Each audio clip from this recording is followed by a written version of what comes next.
حرم الحرام شریف میں ایک تعداد ہے کہ جو قبرستان کی طرف رخ کرتے ہیں اور حاضری بھی دیتے ہیں. قبریں پکی بھی کی جاتی ہیں اور جو کچی قبریں ہیں ان کو باقاعدہ مٹی سے لیپ کیا جاتا ہے.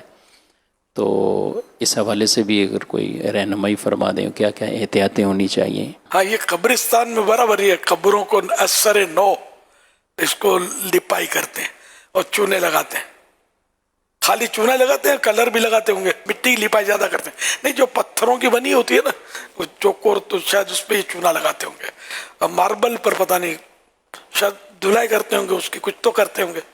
یہ قبر کی اگر مٹی منتشر ہو گئی ہے اور قبر کا نشان باقی رکھنے کی نیت سے کوئی عاشورے کے دن کرتا ہے یا پہلے کرتا ہے یا سال میں کبھی بھی کرتا ہے، اور دوسری قبروں کی بے حرمتی نہیں ہوتی، نہ پاؤں سے روندنا پڑتا ہے قبروں کو کہ پاؤں رکھ کے نہیں جانا پڑتا ہے نا، اس طرح اگر یہ احتیاط سے کرتا ہے تو حرج نہیں ہے. اور اگر بلا وجہ یوں سمجھتے ہیں کہ بھئی عاشورے میں کرنا چاہیے اور کوئی ضرورت بھی نہیں ہے اس کی، پھر یہ مٹیاں اور خرچہ اور اس پہ کیا مزدور لگائے، تو یہ سب اسراف میں جائے گا. اسی طرح بغیر ضرورت پانی ڈالتے ہیں تو اگر نعوذ باللہ یہ کانسیپٹ ہے، تصور ہے کہ اس پانی سے اندر ٹھنڈک ہوگی میت کو، تو یہ غلط کانسیپٹ ہے.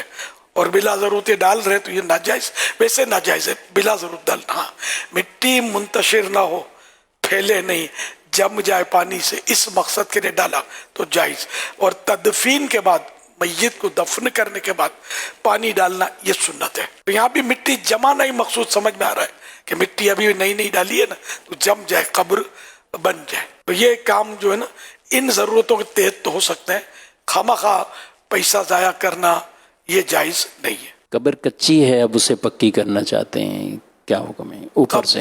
اینٹوں سے ہو رہی ہے، قبر پکی کرنا اوپر سے جائز تو ہے، ویسے جائز ہے، لیکن یہ کہ اس کا فائدہ میت کو کچھ نہیں پہنچے گا. اتنی ساری ماربل، لاکھوں روپے کے ماربل لگا دیتے ہیں لوگ.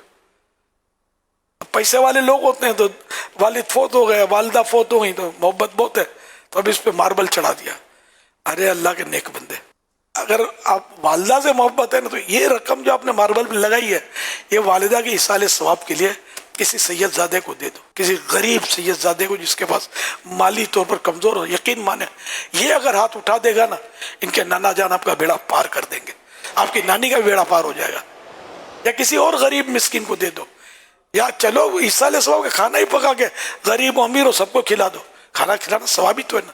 اصالِ ثواب میں بہرحال یہ رقم خرچ ہو، یہ ماربل اور پتھروں میں نہ خرچ کی جائے. اولیاء کرام کے مزارات، گنبد، یہ الگ چیز ہے. یہ میں عوام کی بات کر رہا ہوں کہ اولیاء کرام کے جو مزارات تعمیر کیے جاتے ہیں تو اگر اس نیت سے تعمیر کیے جاتے ہیں کہ اس میں لوگ آئیں گے، بیٹھیں گے، فیض حاصل کریں گے، قرآن شریف پڑھیں گے، تلاوت کریں گے، جیسے ہمارے ہوتا ہے ایسا تو بنا ہوتا ہے گنبد شریف، اور لوگ آئیں گے تو دلوں میں ایک ہیبت قائم ہوگی کہ یہ کوئی اللہ والے کا مزار ہے.